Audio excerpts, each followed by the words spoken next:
마추픽추 발견의 진실은 우리가 일반적으로 알고 있는 것과는 다를 수 있습니다.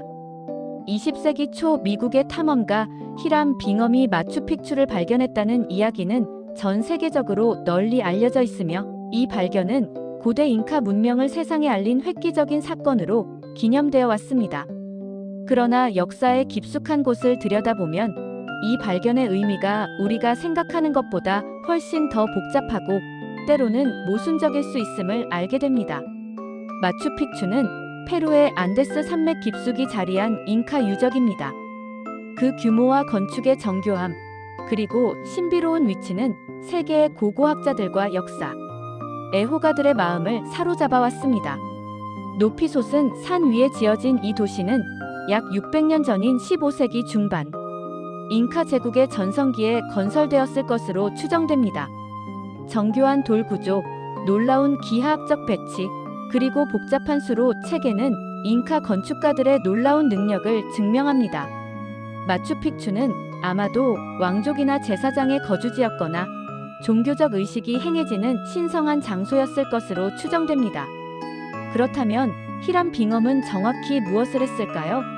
1911년 7월 미국의 역사가이자 탐험가인 빙엄은 페루의 우루밤바 계곡을 탐험하던 중 현지 주민들의 안내를 받아 마추픽추 유적에 도달했습니다. 이것이 역사책에는 빙엄이 마추픽추를 발견했다고 기록되었습니다. 하지만 발견이라는 단어가 과연 정확한 표현일까요? 마추픽추는 빙엄이 도착하기 오래전부터 존재하고 있었습니다. 더 중요한 것은 현지 주민들이 이미 이 유적의 존재를 알고 있었다는 것입니다. 실제로 빙엄이 마추픽추에 도착했을 때 그곳에는 이미 현지 농민들이 살고 있었습니다. 빙엄 자신도 현지 주민들의 도움을 받아 이곳에 도달했습니다. 그렇다면 빙엄의 진정한 업적은 무엇이었을까요? 빙엄의 진정한 기여는 마추픽추를 발견한 것이 아니라 이 유적을 국제사회에 알리고 그곳의 유물과 건축 구조를 체계적으로 기록했다는 것입니다. 그는 1911년부터 1915년까지 여러 차례 마추픽추를 방문했고 수천 점의 사진을 촬영했으며 광범위한 고고학적 조사를 실시했습니다. 이 작업들은 마추픽추를 전 세계 학계에 알리는 데 결정적인 역할을 했습니다. 1913년 미국의 주요 잡지들에 마추픽추에 대한 기사가 게재되면서 이 신비로운 잉카 유적은 세계적 관심의 대상이 되었습니다. 그러나 빙엄의 발견이라는 프레임은 몇 가지 중요한 사실을 은폐했습니다. 첫째, 현지 주민들의 존재와 기여가 과소평가되었습니다. 빙엄이 마추픽추에 도달하도록 안내한 사람은 현지 농민들이었고 유적의 구조와 역사에 대한 정보도 그들로부터 나왔습니다. 그럼에도 불구하고 역사적 기록에서는 빙엄만이 강조되었습니다. 이는 서구 탐험가의 업적이 비서구 사회의 기여보다 더욱 중요하게 취급되는 식민지 시대의 편견을 반영합니다. 둘째, 빙엄이 마추픽추에서 발굴한 유물들의 처리 문제입니다.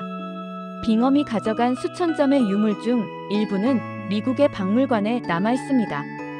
페루는 오랫동안 이 유물들의 반환을 요구해왔고 최근에야 일부가 반환되기 시작했습니다. 이는 식민지 시대의 대량 수탈 문제가 현대까지 영향을 미치고 있음을 보여줍니다. 셋째, 마추픽추의 역사에 대한 해석의 문제입니다. 빙엄과 초기 고고학자들은 마추픽추를 잃어버린 잉카의 도시라고 묘사했습니다.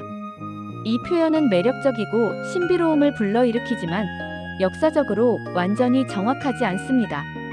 마추픽추가 스페인 정복자들에게 발견되지 않은 이유는 아직도 명확하지 않습니다. 혹은 스페인인들이 이미 알고 있었지만 그 가치를 인식하지 못했을 수도 있습니다. 어쨌든 잃어버린이라는 표현은 유럽 중심의 관점을 반영하며 잉카 문명 내에서는 이곳의 의미와 중요성이 계속 이어져 왔을 가능성을 무시합니다. 마추픽추의 건축술은 잉카 문명의 놀라운 기술을 보여줍니다. 16세기의 스페인 정복자들이 마추픽추를 발견하지 못한 이유 중 하나는 그 위치의 신비로움입니다. 높이 2430m의 산봉우리에 지어진 이 도시는 거의 접근 불가능해 보입니다. 그러나 잉카 건축가들은 이 극도로 어려운 지형에도 불구하고 정교한 구조물들을 지었습니다. 돌을 어떠한 접착제 없이 맞춰 놓아서 오늘날까지 견디고 있으며 정확한 기하학적 배치와 복잡한 수로 체계는 당대의 뛰어난 공학 능력을 증명합니다. 이러한 건축술은 어떻게 가능했을까요? 현대의 연구자들은 여러 이론을 제시합니다. 잉카인들은 과학적 원리를 직관적으로 이해했을 가능성이 높습니다. 또한 수십 년에 걸친 장기적 계획과 엄격한 조직력, 그리고 대규모 노동력의 동원이 필요했을 것입니다. 마추픽추의 건설에는 수천 명의 노동자들이 참여했을 것으로 추정되며, 이는 잉카 제국의 중앙 집권적 권력 구조와 효율적인 행정 체계를 반영합니다. 현대 기술을 통한 마추픽추의 재구성과 분석은 우리의 이해를 더욱 깊게 하고 있습니다. 라이더 LIDAR 기술과 같은 첨단 원격 탐사 기술을 사용하여 연구자들은 마추픽추 주변의 광범위한 지형을 스캔할 수 있게 되었습니다. 이를 통해 마추픽추가 보다 큰 정착지 네트워크의 일부였으며 주변의 농업 테라스와 다른 구조물들이 존재했음이 밝혀졌습니다. 또한 3D 기술을 활용한 건축 복원은 마추픽추의 원래 모습을 더욱 정확하게 이해하는 데 도움이 됩니다. 마추픽추 발견 이야기가 우리에게 보여주는 첫 번째 교훈은 발견이라는 개념의 문제성입니다.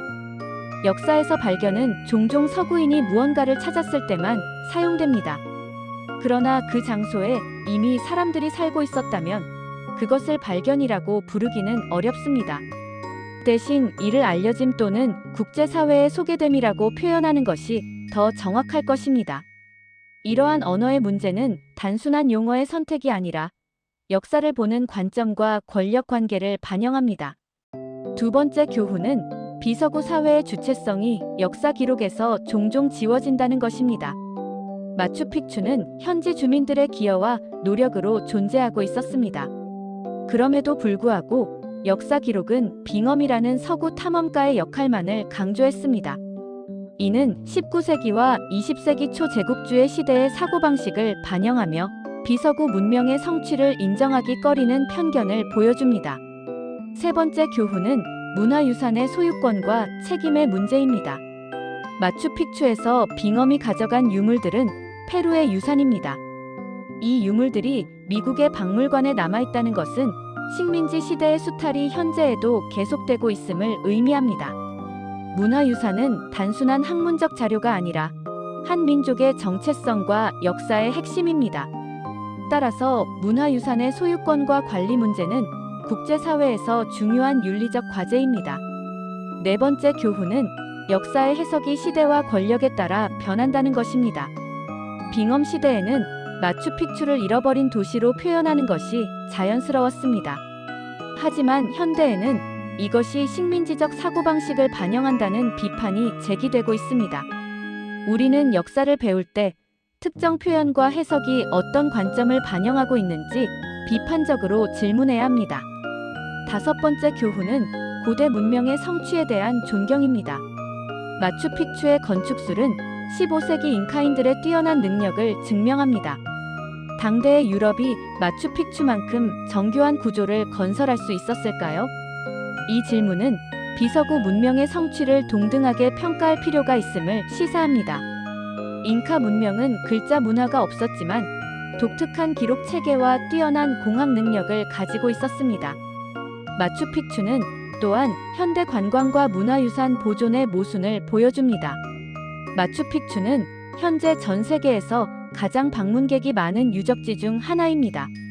이는 페루의 경제적 이득을 가져다 주지만 동시에 유적의 훼손과 문화의 상품화 문제를 야기합니다. 어떻게 하면 문화유산을 보존하면서도 그것을 공개하고 공유할 수 있을까요? 이는 현대 사회가 풀어야 할 중요한 과제입니다.